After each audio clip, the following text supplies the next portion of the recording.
সুপ্রিয় দর্শক শ্রোতা, আসসালামু আলাইকুম ওয়া রাহমাতুল্লাহি ওয়া বারাকাতুহু। সুপ্রিয় দর্শক, একটি অত্যন্ত গুরুত্বপূর্ণ শিক্ষণীয় ভিডিও নিয়ে আলোচনা করব ইনশাআল্লাহ। ভিডিওটি শেষ মুহূর্ত পর্যন্ত থাকবেন আশা করছি। আর আপনি যদি আমাদের চ্যানেলে নতুন হয়ে থাকেন, অবশ্যই চ্যানেলটি সাবস্ক্রাইব করে দিন। ইতিপূর্বে সাবস্ক্রাইব করে থাকলে অসংখ্য ধন্যবাদ।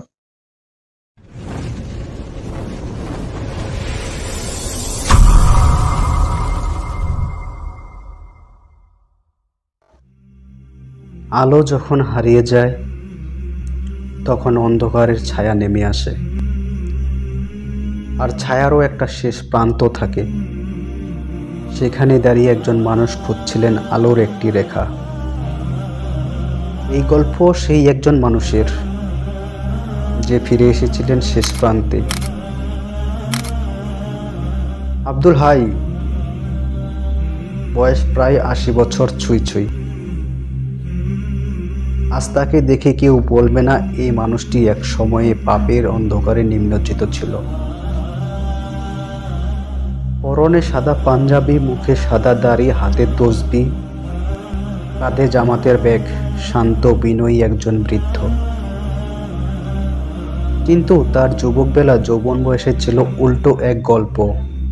নারী, নেশা, ছোট বড় এমন কোনো পাপ বাকি ছিল না তার জীবনে। নামাজের কথা উঠলেই বলতেন, আল্লাহ তো মাফ করেই দিবেন, এখন তো বয়স হয়নি। তার মা বলতেন, বাবা, দুনিয়া ছেড়ে চলে যেতে কতটুকু সময় লাগে বলো? তিনি হেসে উড়িয়ে দিতেন। নামাজ কালামের প্রতি কোনো তোয়াক্কাই ছিল না। দিন বছর পেরিয়ে যায়, তার স্ত্রী মারা যায়, সন্তান বিদেশে ব্যস্ত, তার চারপাশ নিঃসঙ্গ হয়ে পড়ে তিনি। আয়নায় নিজের মুখটা দেখলেন, নিজের চেহারাটাও চিনতে পারছেন না, অপরিচিত লাগে নিজেকে।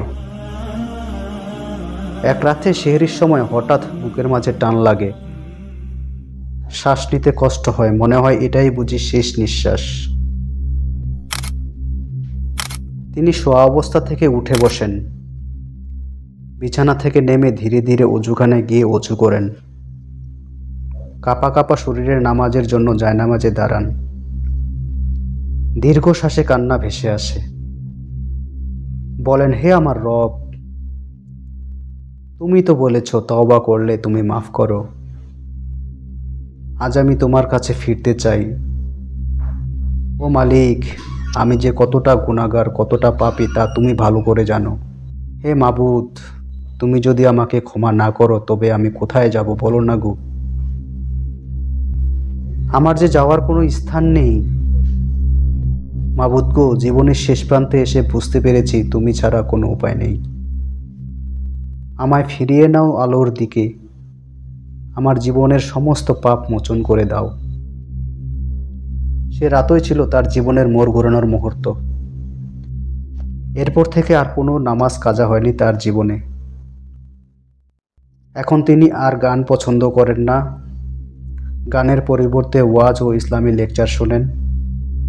যত প্রকার বাজে নেশা ছিল সব পরিত্যাগ করেছেন।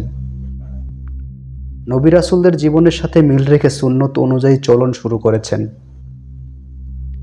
প্রতিদিন সকালে পাড়ার মাদ্রাসায় গিয়ে বাচ্চাদের কোরআন শেখাতেন। আল্লাহর ভালোবাসায় হৃদয়টা বদলে গিয়েছিল তার। তার চোখে শান্তি, ঠোঁটে তসবিহ আর অন্তরে আলো। আব্দুল হাই আজ তিনি নেই, কিন্তু তার তাওবার কান্না হয়তোবা এখনো আসমানের দরজায় জমা আছে প্রমাণ হিসেবে। আল্লাহর দরজা কখনোই বন্ধ হয় না। খাঁটি দিলে তওবা করলে আল্লাহ সমস্ত পাপ গুনাহ মাফ করে দেন। আমরা ফিরতে চাইলেও শেষ প্রান্তেও আল্লাহর আলোর ছায়া পাঠিয়ে দেন।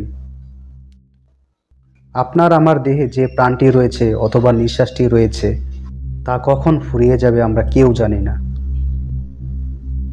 আল্লাহর হুকুম হলে যে কোনো সময় যে কোনো মুহূর্তে চলে যাবে, কারো সাধ্য নেই ধরে রাখার মতো। আল্লাহর হুকুম হওয়া মাত্র দেহ থেকে প্রাণটি বেরিয়ে যাবে। এখনো সময় অন্তরের অন্তঃস্থল থেকে তওবা করি। আপনার জীবনেও যদি এমন কোনো ছায়া নেমে আসে, মনে রাখবেন আল্লাহ কখনো হতাশ করেন না।